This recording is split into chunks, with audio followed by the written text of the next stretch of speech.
Hello विद्यार्थियों, मैं हूँ कविता आचार्य और आप सभी का मेरे संस्कृत सागर चैनल पर हार्दिक स्वागत है। जैसा कि आप सभी को पता है कि मैं यूजीसी नेट संस्कृत कोड 2573 के लिए प्रिपरेशन करवा रही हूँ।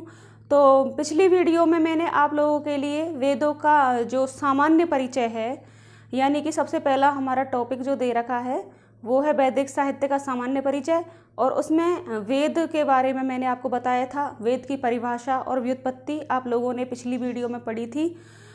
तो अब हम उसको आगे बढ़ाते हुए मैं आप लोगों के लिए आज पढ़ाऊंगी वेदों का काल, यानी कि हमारे एग्ज़ाम में वेदों का काल जो टॉपिक है वो सबसे पहला टॉपिक है जो हमारे एग्ज़ाम में आएगा। तो वेदों का काल में हमारे लिए कुछ विद्वान दे रखे हैं, तो उन विद्वानों की अकॉर्डिंग ही हमें वेदों का काल पढ़ना है। तो देखिए कौन कौन से विद्वान हैं जो वेदों का काल जिनके अनुसार वेदों का काल पूछा जाएगा। तो देखिए सबसे पहले हम लोग पढ़ेंगे वेदों का काल। अब देखिए इसमें कुछ विद्वान दे रखे हैं। सबसे पहले दे रखा है मैक्स मूलर, उसके बाद दे रखा है ए वेबर, उसके बाद दे रखा है जैकोबी। एक विद्वान दे रखे हैं एम विंटरनित्ज, उसके बाद एक विद्वान दे रखे हैं आपके बाल गंगाधर तिलक, और उसके बाद भारतीय परंपरागत विचार,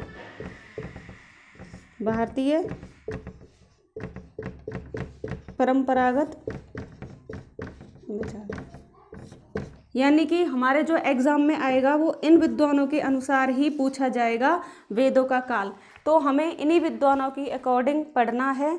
इसके अलावा इसके एक्स्ट्रा हमें कुछ नहीं पढ़ना। वेदों के काल में इन विद्वानों का जो मत है वही पढ़ना है। तो आज हम सबसे पहले पढ़ेंगे मैक्स मूलर के अनुसार वेदों का काल निर्धारण। देखिए वेदों का जो काल निर्धारण है, भारतीय संस्कृति के अनुसार तो वेदों को अपौरुषेय माना गया। भारतीय संस्कृति के अनुसार वेदों को क्या माना गया? अपौरुषेय। 18वीं सदी के अंत तक वेदों को अपौरुषेय ही माना गया। उसके बाद देखिए जो हमारे पुराण हैं, जो हमारे ग्रंथ हैं, उपनिषद हैं, उनमें भी वेदों को क्या माना है? उनमें भी वेदों को अपौरुषेय ही माना है।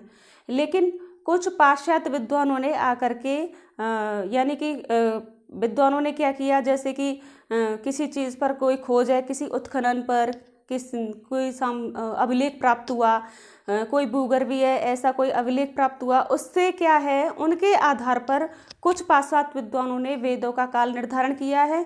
तो सबसे पहले हम पढ़ेंगे मैक्स मूलर के अनुसार वेदों का काल। देखिए हमें सिर्फ ऑथेंटिक कुछ चीज़ें ही पढ़नी है। तो जो हमारे मेन पॉइंट्स हैं जो पेपर में आ सकते हैं तो वही चीज़ें हमें क्लियर करनी है। तो पेपर में क्लियर दे रखा है, आपका जो सिलेबस है उसमें दे रखा है वेदों का काल, और वेदों का काल के सामने आपके दे रखे हैं कुछ विद्वानों के अनुसार, यानी कि इन विद्वानों के अनुसार आपको पढ़ना है। तो वो विद्वान दे रखे हैं, तो आपके 5-6 विद्वान हैं, तो आपको उनके अनुसार ही उनका मत निर्धारण पढ़ना है। तो सबसे पहले हम पढ़ेंगे मैक्स मूलर के अनुसार।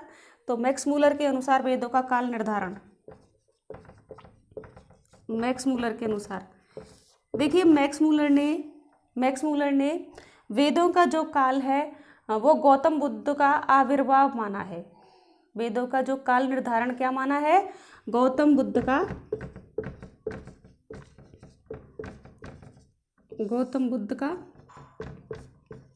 आविर्भाव।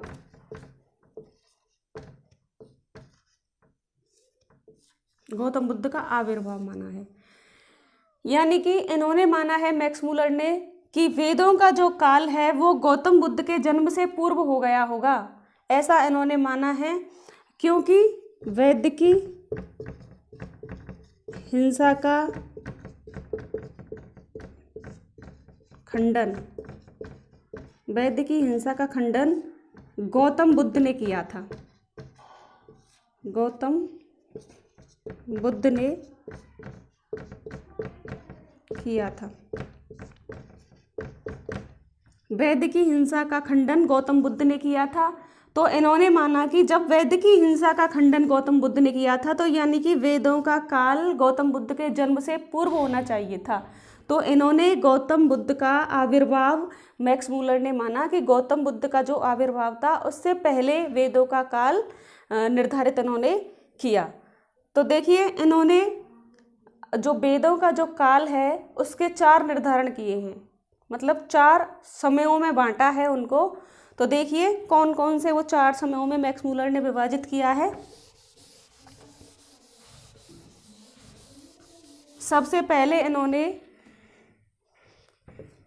1200 से 1000 ईसा पूर्व, 1200 से 1000 ईसा पूर्व इन्होंने माना है। इस काल को इन्होंने क्या कहा है? छंद काल। इन्होंने वेदों के काल को 4 भागों में बांटा है। सबसे पहला है 1200 से 1000 ईसा पूर्व, इन्होंने इसको नाम दिया है छंद काल, क्योंकि इसमें वैदिक मंत्रों की रचना हुई, क्योंकि इसमें वैदिक मंत्रों की क्या हुई? रचना हुई। ये तो इन्होंने माना है सबसे पहला समय। 1200 से 1000 ईसा पूर्व किसने माना है? मैक्स मूलर के अनुसार। मैक्स मूलर ने वेदों के काल को 4 समयों में विभाजित किया, 200-200 वर्षों के अंतराल में इन्होंने विभाजित किया। तो सबसे पहले इन्होंने कौन सा समय माना? 1200 से 1000 ईसा पूर्व, छंद काल, इसमें वैदिक मंत्रों की रचना हुई। सेकंड माना इन्होंने 1000 से 800 ईसा पूर्व, और इसको नाम दिया इन्होंने मंत्रकाल। क्या नाम दिया? मंत्रकाल, क्योंकि इसमें वैदिक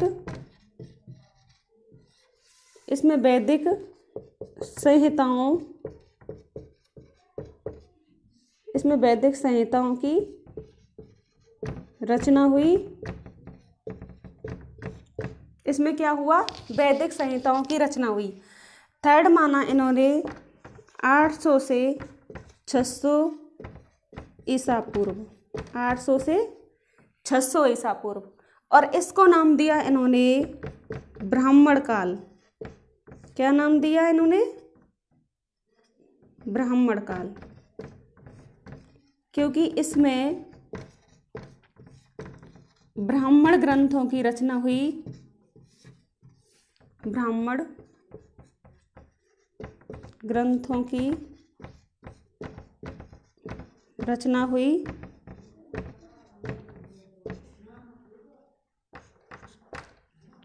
ठीक है। अगला माना इन्होंने 600 ईस्वी से 400 ईस्वी पूर्व,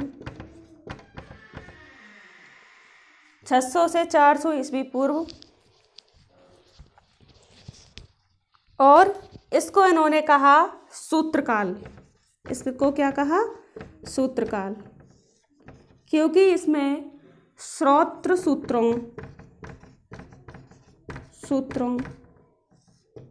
एवं गृह्य सूत्रों की रचना हुई। तो देखिए इस तरह से इन्होंने 4 भागों में इस काल को विभाजित किया है।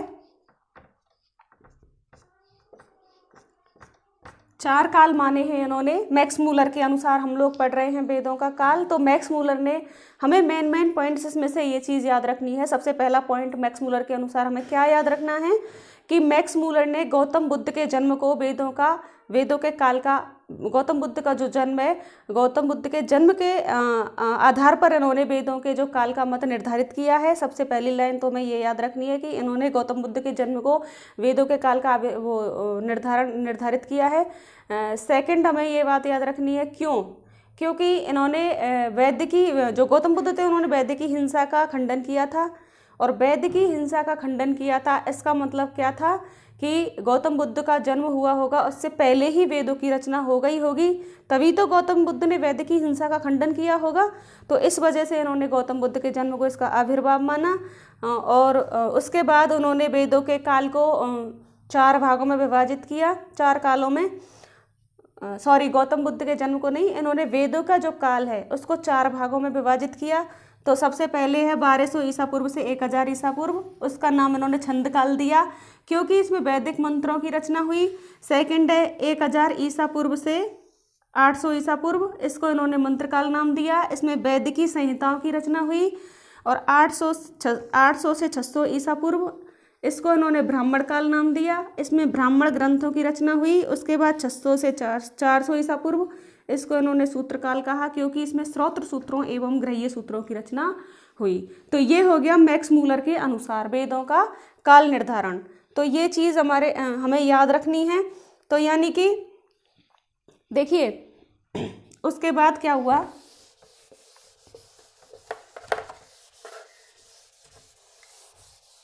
मैक्स मूलर ने कुछ समय तक तो ये मत प्रचलित रहा, लेकिन उसके बाद मैक्स मूलर ने स्वयं ने ही इस मत को अमान्य कर दिया। कुछ विद्वानों ने इस मत को श्रेष्ठ माना, कुछ दिन तक ये मत चला।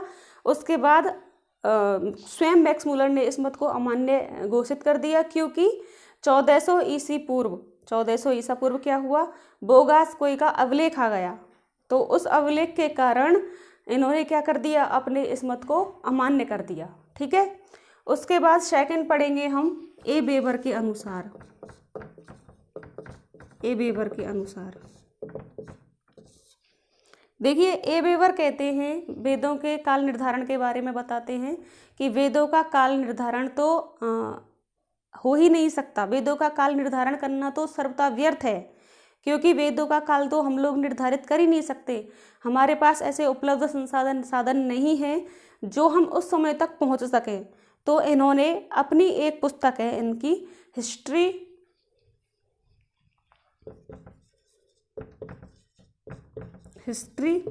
ऑफ इंडियन, इनकी पुस्तक का नाम है history of Indian literature. History of Indian literature.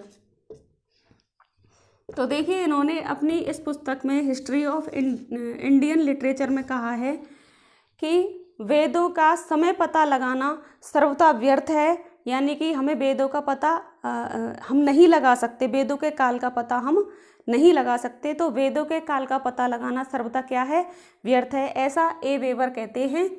तो इन्होंने कहा है कि 1200 से, यानी इन्होंने 1500 से 1200 ईसा पूर्व इसका समय माना है। और इन्होंने भी गौतम बुद्ध का जन्म का आविर्भाव ही माना है। गौतम बुद्ध आविर्भाव ही इन्होंने माना है। यानी कि इन्होंने क्या कहा है ए वेबर ने कि हम 1200 से 1500 ईसा पूर्व के बाद हम इनका समय नहीं मान सकते। यानी कि हमें अगर वेदों का काल निर्धारण मानना है तो वो 1500 ईसा पूर्व से पहले का ही मानना पड़ेगा। तो इन्होंने भी गौतम बुद्ध के आविर्भाव को ही, यानी 1500 से 1200 ईसा पूर्व हमें याद रखना है, तो इन्होंने यही इसका माना है। अगला है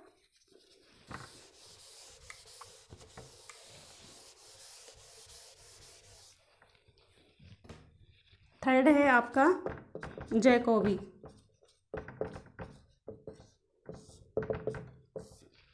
देखिए, जैकोबी ने ज्योतिष को अपना आधार माना।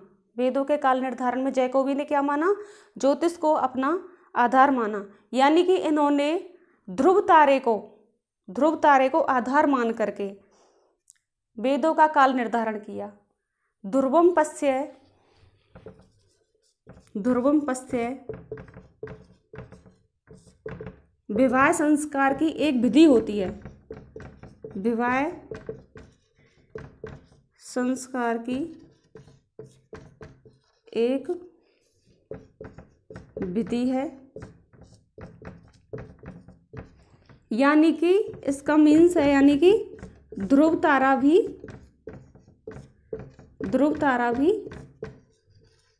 पीछे हटता है। ध्रुव तारा भी क्या होता है? पीछे हटता है। ध्रुव तारा भी पीछे हटता है। तो इन्होंने क्या किया? ज्योतिष के आधार पर इन्होंने ज्योतिष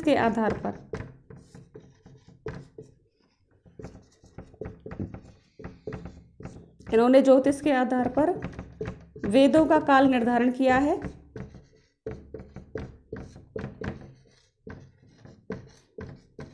क्या किया है इन्होंने? ज्योतिष के आधार पर वेदों का काल निर्धारण किया है। और इन्होंने